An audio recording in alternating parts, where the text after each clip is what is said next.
Okay, my name is Rosa Mirelez-Menchaca. I am the principal here at Montwood High School and have been here for 5 years. I have been in education for 27 years, having taught both at the middle school and the high school levels. I have a husband who is wonderful, and I have two lovely pets, Cody and Sadie, that keep me sane every night when I go home. Tell us about the school. The school is an amazing place. It's 25, 60 kids. We have 9th through 12th grade. We have 58% economically disadvantaged students. We have teachers, 149 teachers. We are the only T-STEM designated campus here in the Socorro ISD district. We also are opening up our Rams Early College High School. We already recruited our first cohort of kids, and we're ready to start this coming fall. We have great academic programs. We have wonderful athletic programs. Teachers here are wonderful. Some of them have been here since the school opened, and some of them are first-year teachers, so we have a really good combination of all sorts of backgrounds that collaborate every day to come up with great things for kids. What would you say some of your greatest successes are? Having come to Montwood as an established school, one of the things that we had to tweak, because so many great things were already happening, is having planning periods for teachers that allow them time to collaborate and work together. They do that in the mornings, and they share lessons, they review data, they talk about kids, they prepare for the upcoming 9 weeks. We also give them opportunities during the school day to take some time to plan, to make sure that the lessons are aligned, to make sure the assessments are reviewed and are guiding the instruction. We've got great administrators here that are supportive of the vision of the campus, and they work collaboratively with their departments to make sure that we always keep our students first, and every decision that is made has to have a positive outcome for our kids. Are you familiar with the term growth mindset and fixed mindset? Yes. Can you maybe explain how you fit that into your... Change for many people equals loss.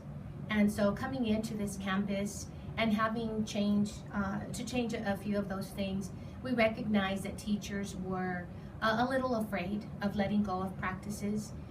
One of the things that we talked often about was that we cannot do great things if we stay in the same place. And we have to continue to grow and expand our knowledge. And we do that by providing them opportunities to have conversations with others. We send them to training. We have them come back and teach our teachers during our staff development. We want them to be able to look back and say, this is where we were 5 years ago, this is how far we've come, and this is how we've done it. And everything that happens here is because teachers are good at their craft, and they support the vision of the campus, and they know that even though it is hard to grow, they know that in doing so, the outcome is more opportunities for our kids, better opportunities for our kids. And so they consistently seek out ways of doing things better, doing things differently, making sure that everything comes back to positive student achievement. What would you say your greatest struggles are? My greatest struggles,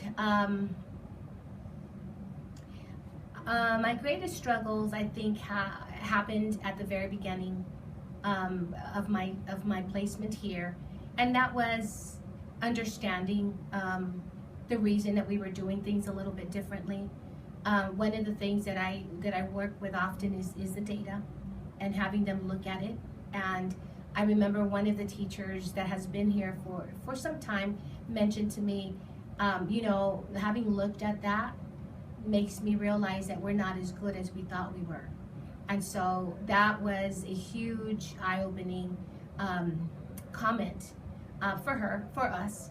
And so the use of data to drive instruction is something that I'd like to be better at, and I'd like to offer opportunities for our teachers to be able to do that better and to utilize that to improve instruction. And so right now we're looking at how do we work with it so that it's more relevant to teachers and the outcome becomes more relevant for kids. And what do you do with the data? We have a room where we post the data. We compare it every 3-week assessment. We look at how the kids are doing.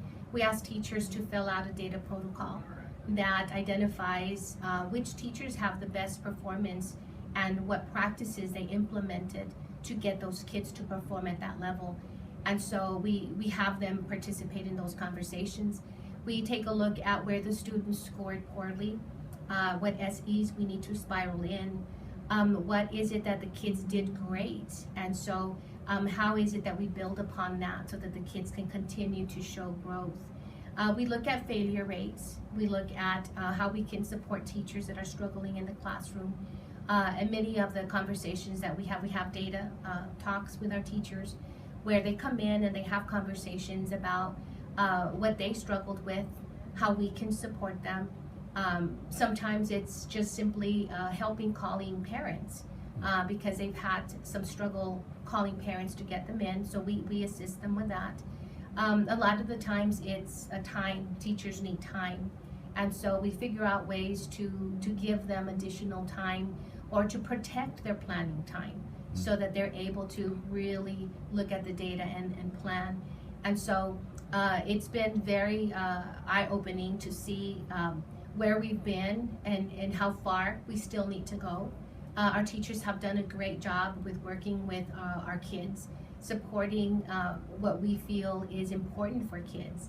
And we know that the bulk of the work comes with what they do in class every single day. And so their job is sometimes thankless, but we appreciate them and are very proud of the work that they do here at Montwood.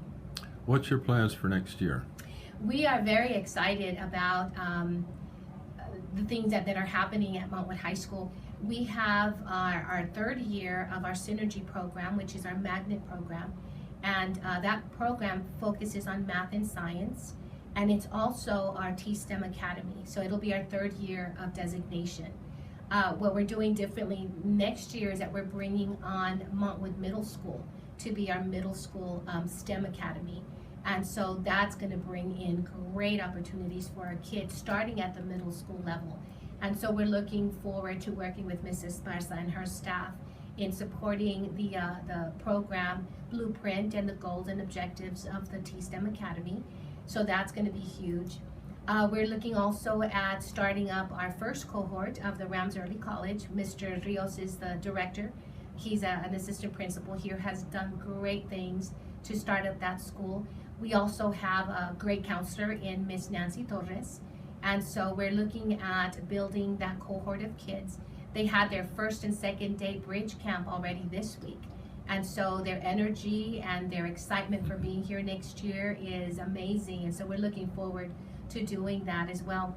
We've got our AVID program that will be in its 3rd year of existence. And one of the things that we want to do is to take it school-wide and eventually, with a lot of time and a lot of planning and a lot of executing great practices, eventually we would like to become a national demo school. And so that's in the works as well. And so we want to continue to build on the strengths that we have here at Montwood High School. We want to continue to bring in great learning opportunities for our kids, give teachers what they need to be able to support their teaching and their learning. And we're excited about moving forward and looking at what our kids will ultimately gain from the work that we do here.